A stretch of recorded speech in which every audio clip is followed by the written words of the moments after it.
এক ব্যক্তির বস্তাবন্দি দেহ উদ্ধারের ঘটনায় ব্যাপক চাঞ্চল্য ছড়ালো ভরতপুরে। মুর্শিদাবাদ জেলার ভরতপুর থানার অন্তর্গত গুন্দরিয়া এলাকায় এক ব্যক্তির বস্তাবন্দি মৃতদেহ উদ্ধারের ঘটনায় ব্যাপক চাঞ্চল্য ছড়িয়ে পড়ল। গতকাল রাত্রে দীনবন্ধু পাল নামের বছর ৭৫-এর এক ব্যক্তি কীর্তন শুনতে গিয়েছিল এবং কীর্তন শোনার পর ওই গ্রামেরই এক করুণাময় মণ্ডলের কাছে পাওনা ৬,০০০ টাকা চাইতে যায় এবং তারপর থেকে দীনবন্ধু পাল নিখোঁজ থাকে। সকালে বস্তাবন্দি দেহ উদ্ধার হওয়ার পর দেহটি শনাক্ত করে পরিবারের সদস্যরা এবং করুণাময়ী মণ্ডলের নামে থানায় লিখিত অভিযোগ দায়ের করা হয়। পরিবারের সদস্যদের কাছ থেকে লিখিত অভিযোগের ভিত্তিতে ভরতপুর থানার পুলিশ করুণাময় মণ্ডলকে আটক করেছে বলে পুলিশ সূত্রে জানা গিয়েছে। বর্তমানে দীনবন্ধু পালের মৃতদেহ কান্তি মহকুমা হাসপাতালের পুলিশ মর্গে নিয়ে আসা হয়েছে ময়না তদন্তের জন্য। ঘটনায় কান্নার রোল পরিবার জুড়ে এবং অভিযুক্তর কঠিনতম শাস্তির দাবি করেছেন মৃতের পরিবারের সদস্যরা। Bureau report, KTN Panchgram news.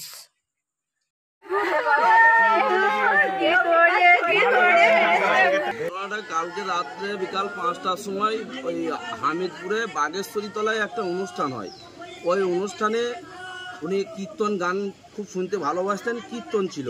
ওই কীর্তন গান শুনতে গিয়েছিল, দিয়ে গান শোনার পরে রাত্রে আর বাড়ি ফেরেনি। এবার আমরা সকালে যখন খবর পেলাম যে বাগেশ্বরী তলায় একটা বস্তাবন্দি বডি পুলিশ তুলে নিয়ে গিয়েছে, তখন আমাদের বাড়িতে যেহেতু পিসমশাই নেই বলে আমরা একটু খোঁজ খবর করলাম এবং থানাতে জিজ্ঞেস করলাম। তো বলছি হ্যাঁ এরকম গলায় মালা আছে, ৭০-৭৫ বছর বয়স, ধুতি পরে আছে। তখন দেখলাম তাহলে আমাদেরই লোক হতে পারে। আমরা যেই আনুমানিক খুঁজি পেছি না বলে আমরা থানা গিয়ে দেখলাম মারা করে দিয়েছে এবং মাথায় বাড়ি মেরেছে, ভিতরে ঘুঁচাইছে, প্রচণ্ড আঘাত করা হয়েছে, নৃশংসভাবে ওকে খুন করা হয়েছে।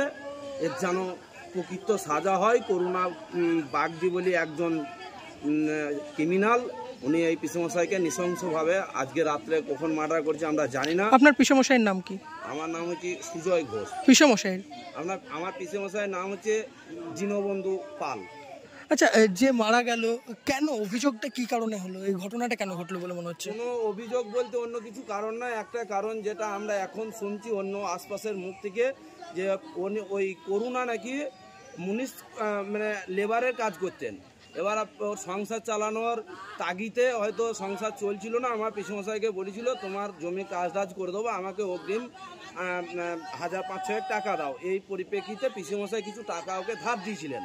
এবার ধার দেওয়ার পরে উনি কাজও করে দিচ্ছিলেন না, টাকাটাও দিচ্ছিলেন না। ওই কালকে নাকি পিসমশাই ওকে বাড়ি যেই টাকাটা চাইতে গিয়েছে, এটাই অপরাধ, এটাই শুনছি।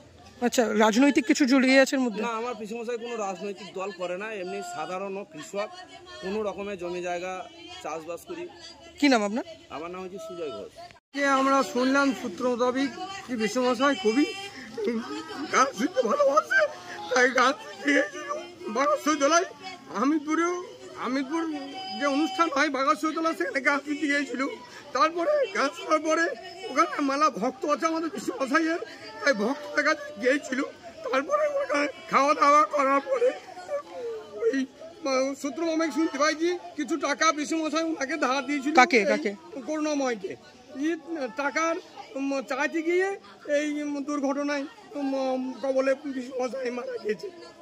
আচ্ছা, আজকে কি হলো সকালবেলায়? আজকে সকালবেলায় আমরা শুনতে পেলাম একটা বস্তা ভর্তি লাশ মাঠের মধ্যে পড়ে আছে, দিয়ে সে আমরা শুনলাম। তারপরে ওখানকার স্থানীয় লোকজন প্রশাসন নিয়ে গিয়েছে থানায়, দিয়ে আমরা দেখলাম আমাদের পিসমশাই। কি নাম আপনার? আমার নাম সজল ঘোষ। এবং ওকে ধরে বন্দি করা হয়েছে। টাকা পেত 6 জেঠু। এনার নাম দীনবন্ধু পাল। উনি টাকা চাইতে গিয়েছিলেন, বাড়িতে বলে গিয়েছে যে ওর কাছে কিছু টাকা পাবো, টাকা চেয়ে আনবো এবং ওই গানটাও শোনা হবে। আমার গান শুনতে গিয়েছিলেন। সন্দেহ নয়, উনিই মেরেছেন, কারণ ওনার বাড়ি টাকা চাইতে দিয়েছে। ওর বাড়ি হামিদপুর, করুণা নাম। হ্যাঁ, ওর বাড়িতে রক্ত পড়ে আছে বলছি, ওর বাড়িতে রক্ত পাওয়া গেছে। টাকাটা কে পেতেন?